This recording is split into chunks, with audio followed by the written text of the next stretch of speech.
तो बच्चों, आपकी दादी फिर आ गई हैं एक नई सीख भरी कहानी लेकर। शीर्षक: जादुई चश्मे का राज, the secret of the magical glasses. बच्चों, आज मैं तुम्हें परी और आर्यन की मजेदार कहानी सुनाती हूँ। परी और आर्यन जुड़वा भाई बहन थे, लेकिन उनकी सोच बिल्कुल अलग थी। परी हमेशा खुश रहती और हर चीज में अच्छाई ढूंढती। दूसरी ओर आर्यन हर बात में कमी निकालता और जल्दी हताश हो जाता। एक दिन दोनों जंगल में खेलते खेलते गुम हो गए। वहां उन्हें एक चमचमाती झोपड़ी दिखी। झोपड़ी के अंदर एक बूढ़े जादूगर ने उनका स्वागत किया। जादूगर ने कहा, तुम दोनों को रास्ता ढूंढने के लिए मेरी मदद चाहिए, तो तुम्हें ये जादुई चश्मा पहनना होगा। लेकिन ध्यान रखना, यह चश्मा तुम्हारी सोच के हिसाब से काम करेगा। आर्यन और परी ने चश्मे को उत्सुकता से पहन लिया। परी ने जब चश्मे से देखा, तो जंगल रंग बिरंगा और सुंदर लगने लगा। चिड़ियों की चहचहाहट और फूलों की खुशबू से सब कुछ जादुई लग रहा था।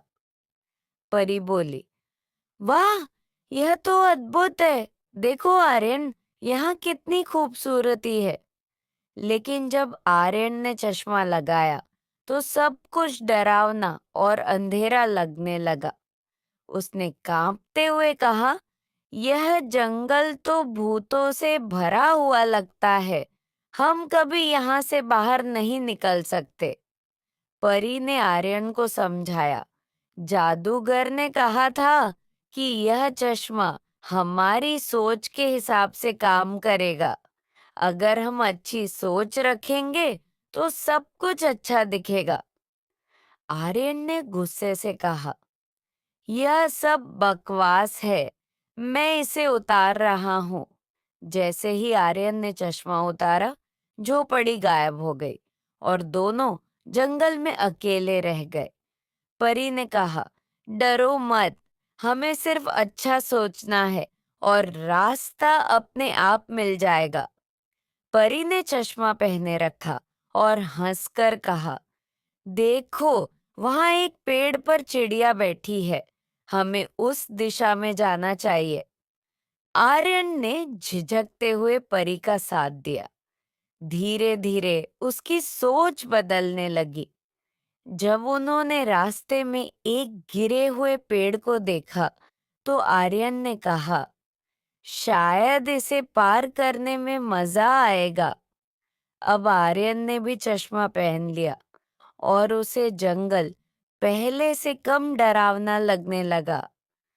दोनों ने मिलकर रास्ता ढूंढ लिया और शाम तक अपने गांव पहुंच गए।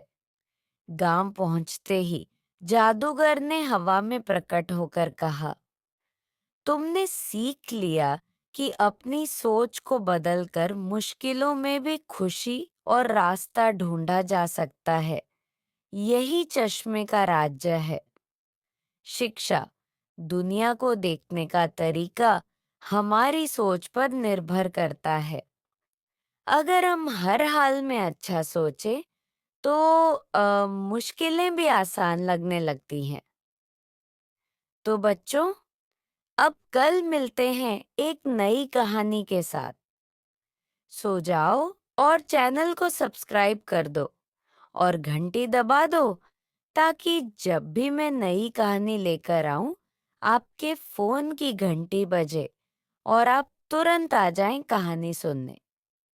शुभ रात्रि।